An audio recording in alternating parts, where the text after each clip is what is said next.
আলাইকুম। ভালো আছেন আপু? আলহামদুলিল্লাহ। কি এটা? এটা হচ্ছে দেশি চুই ঝালের হাঁস ভুনা। চুই ঝালের হাঁস বোনা? চুই ঝালের হাঁস ভুনা। আমরা তো শুনেছি চুই ঝাল দিয়ে গরুর গোশত রান্না করা হয়। হাঁস বোনাও কি চুই ঝাল দিয়ে সম্ভব? জি সম্ভব। আমার হোম ডিস্ট্রিক্ট হচ্ছে খুলনা বাগেরহাট। আমরা সবসময় যখন একটু মাংসের আইটেমটা খাই তখন ওটার মধ্যে একটু চুই ঝাল দেওয়ার চেষ্টা করি।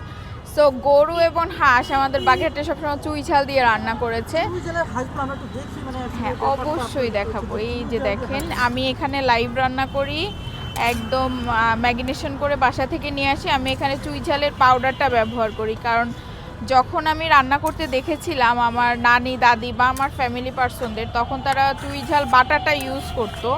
এই কারণে হচ্ছে আমিও চুই ঝালের পাউডারটা ব্যবহার করেছি। এই দেখেন, হ্যাঁ আমি চুই ঝালের কি জিনিসের মধ্যে যে থাকে ওইগুলো কি ইউজ না, করেন? ওইটা হচ্ছে ভাইয়া চুই ঝালের হচ্ছে গরুর মধ্যে জিনিসটা যায়।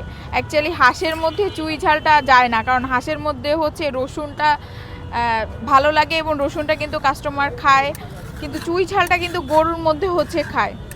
তো গ্যারান্টিটা কি? অনেকে তো বলবে যে আপনি এমনিও বলতে পারেন।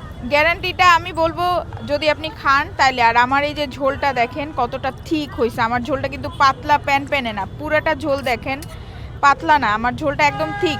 আমি এটার সাথে হচ্ছে চালের গুঁড়া রুটি সার্ভ করে থাকি। চালের গুঁড়া রুটি পার পিস 15 টাকা, হাঁস হচ্ছে 250 টাকা।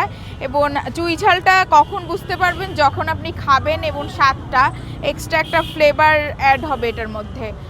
আগারগাঁতে নতুন রাস্তাতে চুই ঝালের হাঁস ভুনা শুধুমাত্র আমি বিক্রি করতেছি। এখানে এসে খেয়েই বুঝতে পারবেন যে এর স্বাদটা কতটা মজার। আমরা 250 টাকার প্যাকেজে কয় পিস পাবো? 5 পিস। 5 পিস। 5 পিস থাকবে। এই যে রান থাকবে একটা, এই যে দেখেন আমার রানের যে সাইজটা, আমার এটা কিন্তু পাতি হাঁস। এবং এটা দেখেন, না না বেলজিয়াম না, এটা পাতি হাঁস বেলজিয়ামের ভাইয়া। এইটার যদি আপনি হাড্ডিটা দেখেন, হাড্ডিটা কিন্তু অনেক মোটা হয়, আর এটার হাড্ডিটা দেখেন কত চিকন। আর আমার একটা হাঁসই আপনার 2 কেজির মতো না, রানে ভরপুর মাংস থাকবে।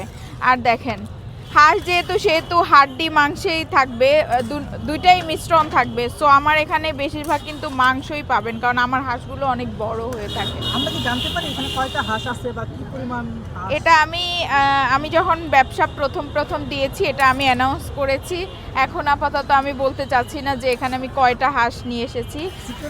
সিক্রেট রাখতে চাচ্ছি, এটা আমি বলতে চাচ্ছি। আচ্ছা আপু, আপনি তো নতুন বিজনেস শুরু করেছেন, তো আপনি হচ্ছে হঠাৎ করে কিভাবে প্ল্যানটা আসলো যে আগারগাঁওতে আপনি হাঁস বিক্রি করবেন বা এরকম? আচ্ছা আমার হচ্ছে আমি এই রাস্তাতে বিগত 1 বছর ধরে ঘুরি, তো আসি ঘুরে যাই।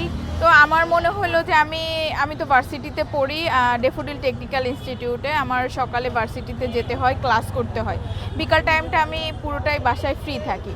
তখন মনে হলো যে আমি কিছু একটা করলে কেমন হয়। নতুন রাস্তা তো আমার বাসার কাছে, সুন্দর একটা প্ল্যাটফর্ম যেখানে নারী উদ্যোক্তারা কাজ করতে পারে এবং আপনার স্বল্প পুঁজি নিয়ে কাজ করতে পারে। সো আমার ওইখান থেকেই হচ্ছে একটা চিন্তা ভাবনা যে আমি এই ব্যবসাটা আমি একাই শুরু করেছি এবং এখন পর্যন্ত একাই আছি।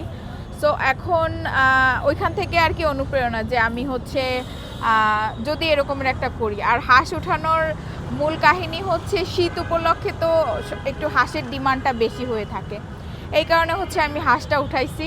এরপরে কাল ভেদে আমার মেনু চেঞ্জ হতে পারে।